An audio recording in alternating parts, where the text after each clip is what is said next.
এমন উজ্জ্বল নক্ষত্রের মৃত্যুর পর সেজেগুজে ভাত খেতে খেতে নর্মাল ভয়েসে ইন্টারভিউ দিতে আসা মা প্রমাণ করলেন পৃথিবীর সব মা আসলে মা হয় না। অনেক ছেলে এই জিনিসটাই বোঝে না যে মায়ের আসলে দুইটা রূপ, ছেলের সামনে মা হিসাবে একটা রূপ আর ছেলের আড়ালে শাশুড়ি হিসাবে অন্য আর একটা রূপ। কেবল বউরাই এটা দেখতে পায় আর বুঝতে পারে, কিন্তু ছেলেরা ভাবে বউ যেহেতু পরের মেয়ে তাই বউরাই সব কিছুর জন্য দায়ী, দোষী।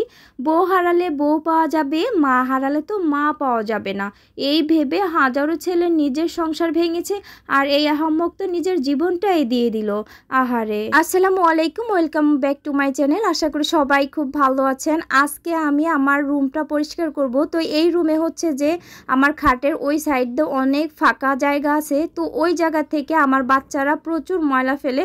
তো আজকে এইটাই পরিষ্কার করব আর ফ্যান পরিষ্কার করে নিব। ফ্যান পরিষ্কার করতে যাওয়ার সময় তো আমার পুরো অবস্থা খারাপ হয়ে গেছে, পা কাঁপতেছিল, কারণ ফ্যান আমি কখনোই পরিষ্কার করি না, আপনাদের ভাইয়া পরিষ্কার করে যখন বাসায় থাকে। আর শুনে তো খুবই রাগারাগি করবে যে আমি ফ্যান পরিষ্কার করতে উঠছি, কারণ আমার ভয় হয় যদি পড়ে যায়। তো বাচ্চাদেরকে নিয়ে এসব কাজ করতে আসলে অনেক কষ্ট হয়। তো এইখানে হচ্ছে আমি ওই পাশ থেকে প্রথমে ভালো করে ঝাড়ু দিয়ে যে ময়লাগুলো আছে সব ময়লাগুলো বের করে নিচ্ছি। ওইখানে অনেক ময়লা ফেলছে, ওই ময়লাগুলো বের করতে আসলে অনেক কষ্ট হয়, এই জন্য আমি সবসময় এখান থেকে ময়লা বের করিও না। আর ওরা ওই জায়গাটা একটু খেলে আর কি, ওইখানে বালিশ দিয়ে দিয়ে।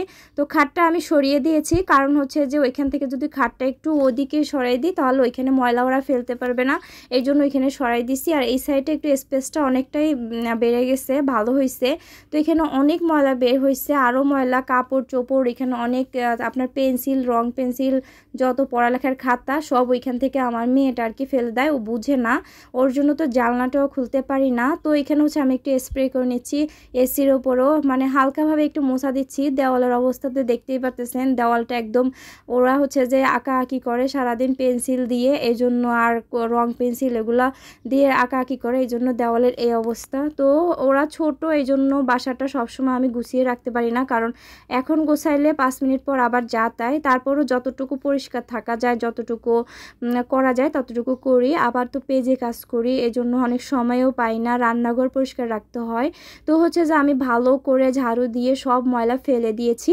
আর এখন মানে ডিটারজেন্ট আনছি, ডিটারজেন্টটা একটু গুলিয়ে ঢেলে দিয়ে ভালো করে পা দিয়ে আর কি, আমি আমার মাজায় একটু সমস্যা, তো এই জন্য পা দিয়ে ভালো করে ডলে ডলে ধুয়েছি। আর এখন একটা কাপড় দিয়ে আর কি ভালো করে মুছে ফেলছি, ভালোই পরিষ্কার হয়েছে।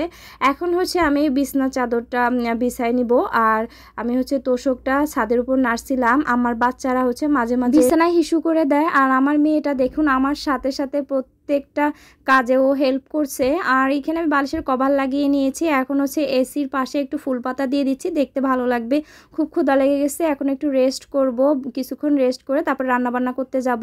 তো আজকের ভিডিওটা কেমন হয়েছে অবশ্যই আমাকে কমেন্ট করে জানাবেন, আর ভালো লাগলে একটা লাইক কমেন্ট শেয়ার করে আমার পাশে থাকবেন। খাবার খেয়ে নিচ্ছি, আজকে এই পর্যন্ত, আল্লাহ হাফেজ।